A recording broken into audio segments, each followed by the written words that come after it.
գիշեր պետական ֆինանսավորմամբ հայտարարում են նրա մասին, որ իրենք պետք է վերադառնան, չգիտեմ ուր պետք է վերադառնան, այդ ինչ վերադարձի մասին է խոսքը։ Բոլորը դրա մասին խոսում են, բոլորը ամբողջ տարածաշրջանը այդ խոսակցությունը գիտի, մեր ժողովրդից այս մարդիկ փորձում են պահել։ Բայց իշխանությունը հերքում է։ Այո, փորձում է հերքել, փորձում է թաքցնել այդ փաստը, այն փաստը, որ նա նախապայմաններ է ստեղծում, որպեսզի հարևան երկրի քաղաքացիները հնարավորություն ունենան այստեղ տեղափոխվելու, իրավական հնարավորություններ ունենան նաև Հայաստանում գույք ձեռք բերելու։ Ես ձեզ վստահեցնում եմ, եթե այս վարչախումբը, այս իշխանությունը մնա, դուք շատ արագ կտեսնեք, թե ինչպես են նրանք փորձելու ժողովրդի կարծիքը փոխել, որ թույլ տալ այդ մարդիկ գան Հայաստան։ Նրանք ամեն օր այդ քայլերը անում են, ամեն օր։ Հիմա, երբ մենք բարձրաձայնեցինք այս մասին, սկսել են հետ քաշվել վախից, որովհետև ժողովրդին իրականությունը չեն ասում։ Բայց երբ որ ժողովուրդը տեսնի իրականությունը, իսկ իրականությունը տեսնելու համար պետք է ուղղակի շրջակայք նայել, տեսել ինչ է խոսացել Արսեն Թորոսյանը, ինչ է խոսացել Ալեն Սիմոնյանը, ինչ է խոսացել երկրի քաղաքական այսօրվա պատասխանատուները, ինչ են խոսացել ադրբեջանցիների վերադարձի մասին։ Այդ մարդիկ պարզ առանց ակնակ խոսել են, հերքել են դա։ Ասում են որպես տուրիստ մի հատ խոսել են, մի հատ էլ հերքել են։ Եվ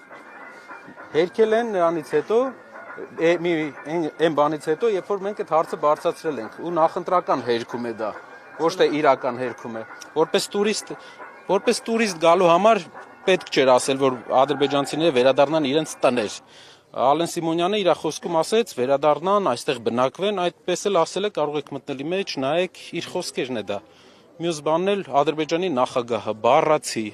ցիտում եմ, մենք պետք է վերադառնանք մեր պատմական հողեր, 2 ամիս առաջ ասում է։ Մենք պետք է վերադառնանք մեր պատմական հողեր, ոչ թե տանկերով, այլ ավտոմեքենաներով, եւ դրա պատասխանատվությունը դրված է Ադրբեջանի պետության վրա, այսինքն պետությունը ֆինանսավորելու է։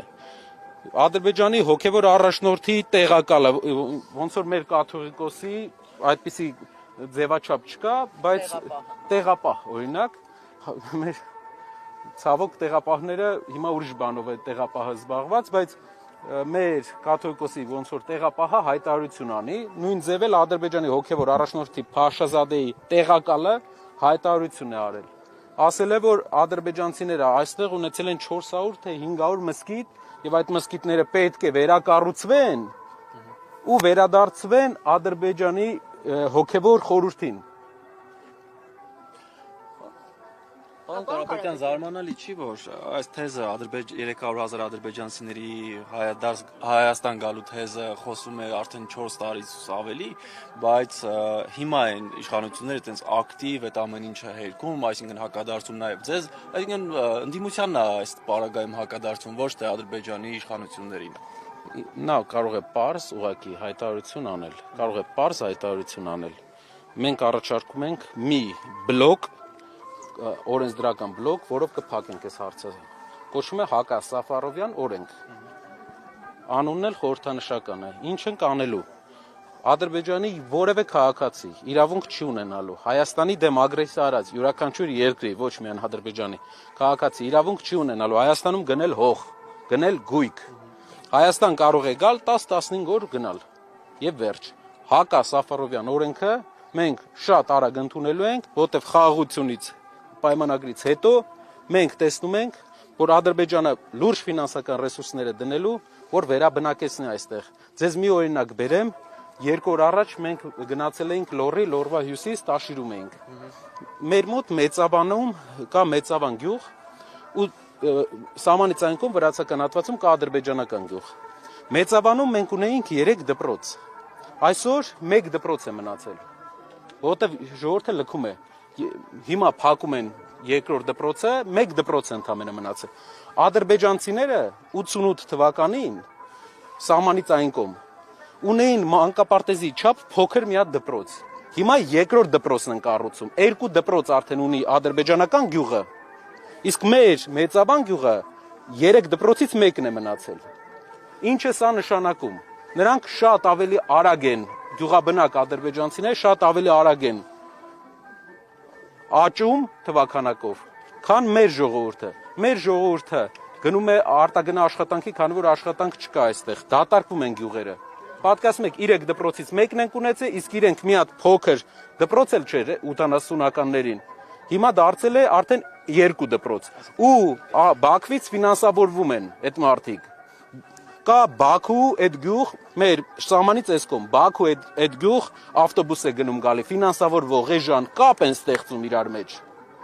Մենք տեսել ենք, ես տեսել եմ ոնց են իրանք աշխատում։ Ոնց է մեծանում այդ գյուղը։ Հենց մեր ոնց որ մեծավաննա ու սահմանի են կողմ վրացական հատվածում ադրբեջանական գյուղ։ Անզեն աչքով երևում է, այսինքն պարոն Կարապետյան։ Անզեն աչքով դուք կարող եք տեսնել ոնց է մեծանում այդ գյուղը։ Ու ոնց են ֆինանսավորվում Բաքվից մարդկանց, որպեսի շարժը Բաքվի հետ ապահովի, ադրբեջանական դպրոց լինի։ Այդ նույնն էլ այստեղ են անելու էլի։ Ֆինանսական ռեսուրսների խնդիր չունեն, դնելու են անեն։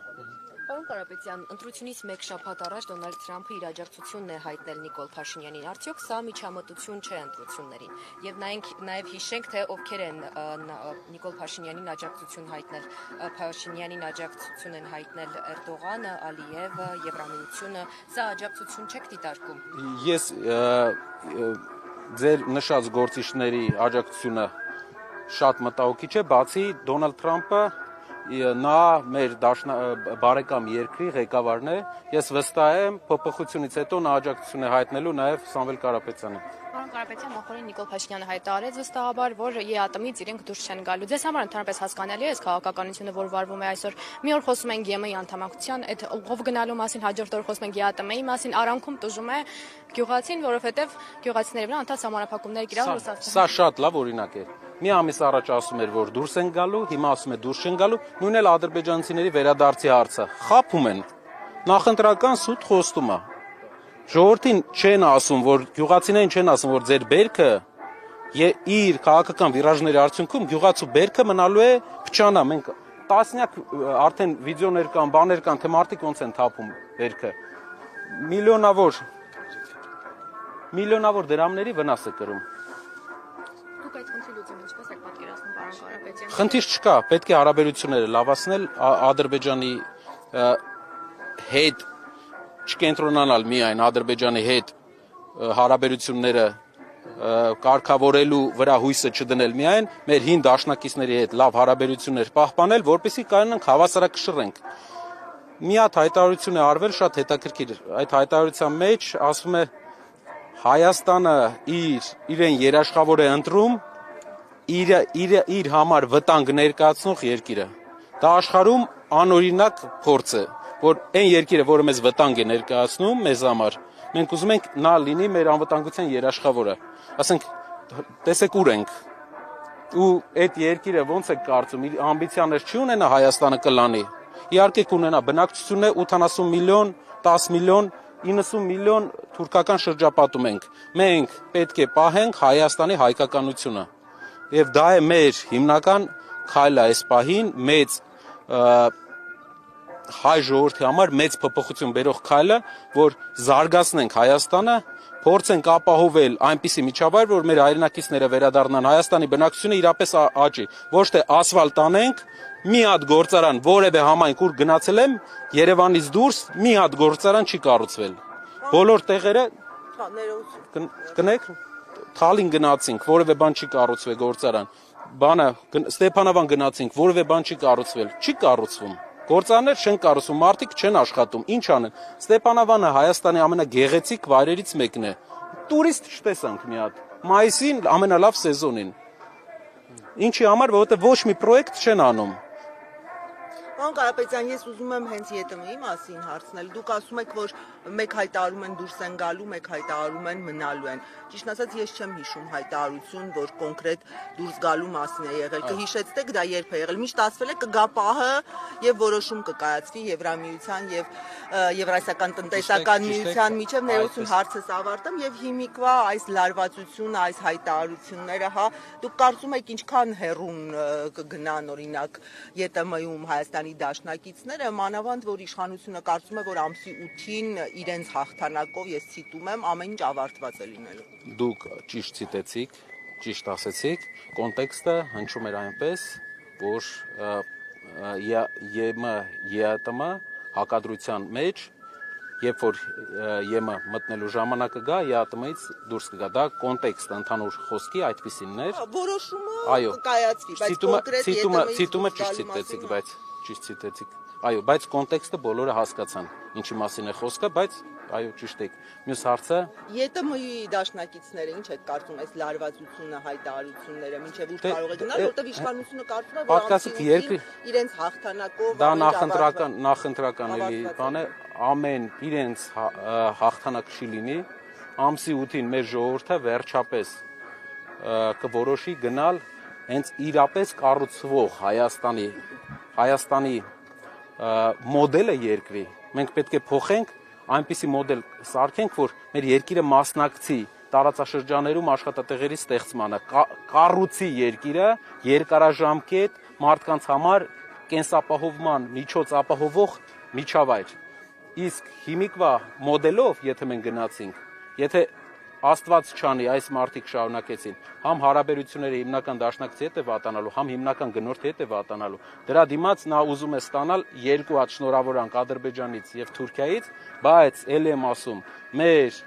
հակառակորդները վաղեմի դարավոր մեզ ընկեր չեն կարող լինել։ Հարաբերությունները կարգավորելու ենք, բայց միշտ վտանգը զգալով միշտ պետք է ունենանք այլ դաշնակցային հարաբերություններ վատ օրվա համար, ինչպես Հայաստանը կարողացել է դիմակայել վերջի 100 տարին։ Պարոն Կարապետյան, Հանրապետության հրապարակում այս պայն ռազմական շքերթ է ընթանում, ըստ էության վերջին 10 տարիների ընթացքում դա առաջին շքերթն է։ Ինչու է հենց հիմա ընտրությունների նախաժեմին է։ Նախընտրական process է ցույց տալու համար, որ իրենք կարողացել են ինչ որ զենք գնել,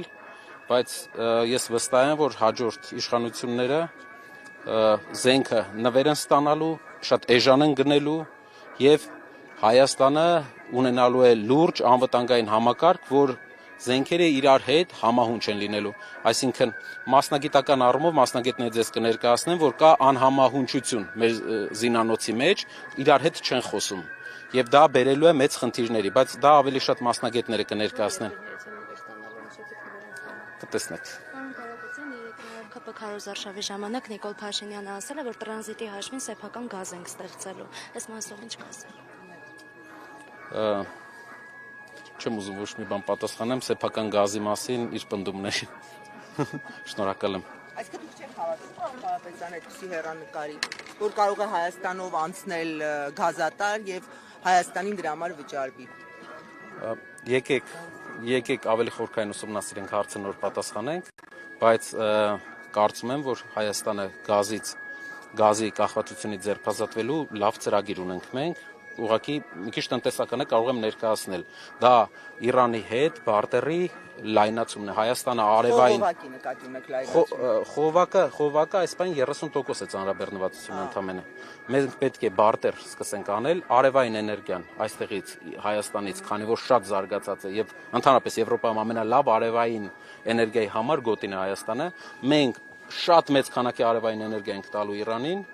եւ դրա դիմաց ստանալու ենք գազ, որով փակելու ենք մեր ներքին պահանջարկը գրեթե շատ էժան գնով։ Իսկ այդ գազը տալու ենք ջերմոցներին, գազը մեր թոշակառուների համար սուբսիդավորելու ենք, նորմալ մարդկանց համար լավ ընդունելի միջավայր ենք ստեղծելու, որպեսզի մարդիկ կարողանան քիչ ծախսերով կարողանան տունը ջեռուցեն։ Տեսեք, մենք արևայինի հոսանքը տալու ենք Իրանին, ստանալու ենք գազ, գազն էլ սուբսիդավորելու ենք այն ռեգիոնների համար, որտեղ կարող 5-6 ամիս մարդիկ միացնում են, օրինակ Ապարանի շրջանը, այլ շրջաններ կան։ Դրանով կարողանալու ենք մարդկանց կյանքը լավացնել։ Այդ ծրագիրը մի 4-5 տարվա ծրագիր է, կտեսնեք ինչ մեծ փոփոխություն է լինելու, համ ներդրումներ, համ էժանացում, համ մեծ բյուջե։ Հրաժարվելու եք։ Մենք ունենալու ենք դիվերսիֆիկացված, բայց եթե Պարսկաստանը համաձայնվի մեծ քանակությամբ բարտերային պայմանագիրի լայնացմանը, իսկ մենք տեսնում ենք, որ կհամաձայնվի,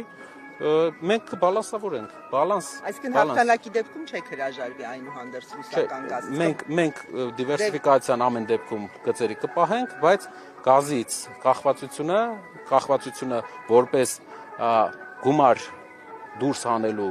արտարժույթ դուրս հանելու, տնտեսության կախվածությունը կթուլացնենք իհարկե, որովհետև դա չենք անի ինչ-որ երկրի դեմ, այլ դա կանենք ուղղակի մեր երկրի համար։ Ավելի էժան է իրանական գազը։ Չէ, իրանականը թանկ է։ Բայց ոնց է էժանությունը։ բարտերով տեսեք ոնց Էլեկտրաէներգիա։ էլեկտրաէներգիան արևը ինքնարժեք չունի։ Արևայինը մենակ հիմնական ինքնարժեքը իր կապիտալ ծախսերն են։ Արևը մենք արևային էներգիան կարտանենք, տեղը կստանանք գազ, անգամ թանկ գազը, այդ դեպքում ինքնարժեքային առումով Սուբսիդավոր եք, այսինքն։ այո, Պատրաստ է կառավարությունը հաջող սուբսիդավորման կարիք չի լինի, արդեն սակագնի վրա շատ մեծ դրական ազդեցություն արևը մեծ առումով ինքնարժեք չունի։ Բայց եթե իրանական գազը ավելի թանկ է։ Տեսեք, մենք էլեկտրականություն ենք տալի գազի դիմաց։ Գազը գումար չենք տալի գազի դիմաց, էլեկտրականություն ենք տալի, որը ստանում ենք արևային կայաններից։ Եթե արևային կայաններից ենք ստանում, արևն էլ ինքնարժեք չունի, գազը ինչ գնով էլ հաշվեն, էժան է։ Շնորհակալ։ Շնորհակալ եմ։